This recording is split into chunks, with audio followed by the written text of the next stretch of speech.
5 years ago, you know, when more people cared and there was more criticism because it was President Bush and criticism had kind of percolated through globally and even domestically that something was deeply wrong. And there was a lot of criticism. President Bush, you know, was releasing prisoners. There wasn't the questions that we have now of, you know, starting from a point of view of it seems to be very, very deeply unsafe to even release anyone, you know, and the most massive case has to be made for the release of anybody. So we've ended up with this extraordinary situation where cleared prisoners are held, which is, I keep repeating, is so deeply unacceptable. But, you know, it was almost easy for prisoners to be released 5 years ago. We're not fundamentally talking about different people. You know, because around half of the cleared prisoners were cleared for release under President Bush, but he didn't get round to releasing them at the time, because many of them were Yemenis, and because this Yemeni issue has persistently been there. If your nationality is Saudi, it became at a certain point quite easy to get out of Guantanamo because the United States has a much closer relationship with Saudi Arabia, and negotiations were undertaken on that basis. So the Yemenis have always suffered. But, you know, it's really not acceptable, is it, that we can all agree there are a few dozen Yemenis that everyone who has studied their cases has said, look, these appear to be quite dangerous people, so we're going to have to be very careful with these, and hopefully we can put most of them on trial. For the cleared prisoners to end up being the same, being treated the same, that's just wrong. So we need to be able to make the case that people who are pretty insignificant really are, that's it. Don't worry about it. Let's not crank up the hysteria and the fear, because that's what's been happening. Since President Obama made his announcement to close Guantanamo and then didn't follow up and hasn't taken the lead, we've had people filling that vacuum whose mission is one of stirring up fear, and that mostly, I think, has been for their own personal political motives, not because they genuinely believe it. And no one's in charge.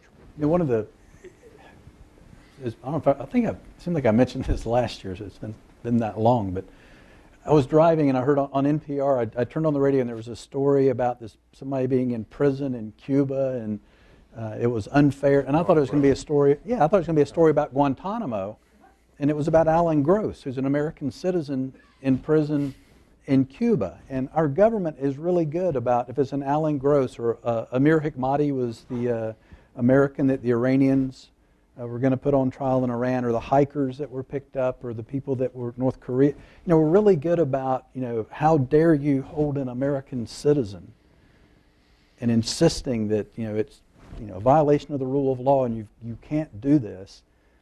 Yet we've got people that have spent more than a decade in prison because of their citizenship. You know, that we have said did not commit a crime. They're not here to be punished.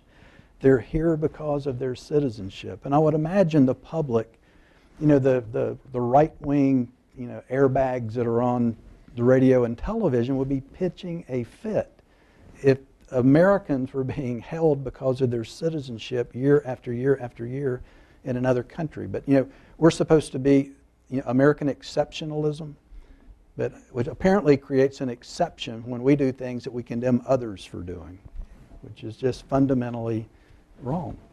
This gentleman here. Could you wait for the microphone just a second? I'm Eric Lewis. I litigated the case on behalf of the British detainees, civil torture and religious abuse case.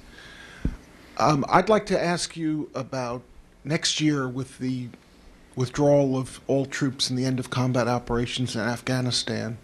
What is your view on the basis under the law of war for continuing to hold without detention or trial the people who are left at Guantanamo? And just to add to that, so it is potentially an opportunity for Congress to revisit the authorization for the use of military force, which most Congress people, when they voted, probably didn't think was going to last for 12, 13 years. Is there any chance that there might be a modified authorization once combat troops leave Afghanistan? Well, I think there is. The question is, as Rick is pointing out, there's really no authorization to hold people. as Mo and Andy said, you really can arrest people for criminal charge, or in a combat situation, you could take troops up out and hold them till the end of the battle. And the purpose is not to punishment, but to keep them out of the battle. If the battle is over, I would say Congress would have no right to even authorize their holding. That's going to be an argument. And the argument for most of the people being held is that we are in a combat. Now, the government will argue they were really picked up in the continuing war on terror. I think, this is technical. I don't think the Hamdi case, which authorizes detention, authorizes holding people in a continual war on terror. They say it's really, at least that case was decided on picking, it was an American citizen, but picking somebody up in the context of the particular combat that's going on. So, and this is confusing for people, but if the war is over, you can't hold people as, purported prisoners of war. It was encouraging. I think Jay Johnson, who is the general counsel for the Department of Defense, who unfortunately is leaving to go back into private practice, who, in my opinion, is a person I've got a lot of respect for. He gave a talk, I think, at Oxford, somewhere in England recently, where he didn't go into great detail on this, but suggested the same thing, that that this war is winding down. And when it does, the legal justification that we've used to detain these people likely goes away when the war winds down. Wouldn't it also take away the legal justification for drone strikes outside a war zone in terms of out of a convention? I mean, well, that's another issue. Yeah. Well, what is the answer? I'll let somebody else answer it, because I tried, as we did last year, to try to keep the drones away from this issue. I mean, I'm terribly troubled by it. I think there are good arguments you can't do it, but one isn't contingent on the other. I want to get Guantanamo closed. But we have two lawyers here. The authorization for the use of military force, is that the underlying legal rationale for the use of drone strikes in places like Yemen? No. I think I think you have to keep in mind there are two drone programs. I Right. think for the military program and the kill list that goes with that program, that yes, it's based on, we're at war, and combatants can kill the enemy, even if they're unlawful, deemed unlawful enemy combatants. I think it's much harder to make that argument on the CIA. I mean, like you said, it's the authorization for the use of military force. Maybe can I rephrase it? I'm not asking if it's completely legally kosher in your own minds. I'm asking, is that the legal basis under which the administration, both whether it's Bush or Obama, authorizes the use of CIA drone strikes? We don't know for sure because they won't tell us.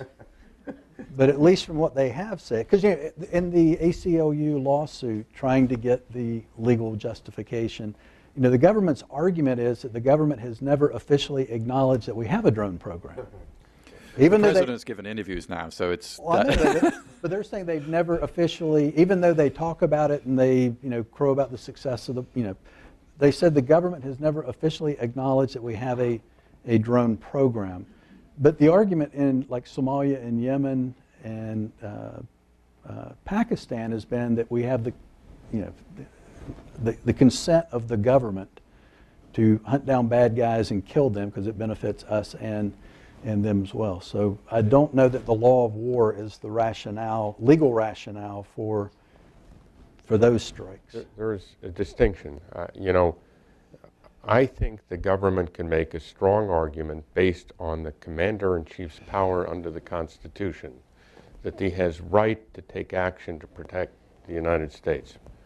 It's a slippery slope, and you see how far it goes. And that's independent of the authorization for the use of military force.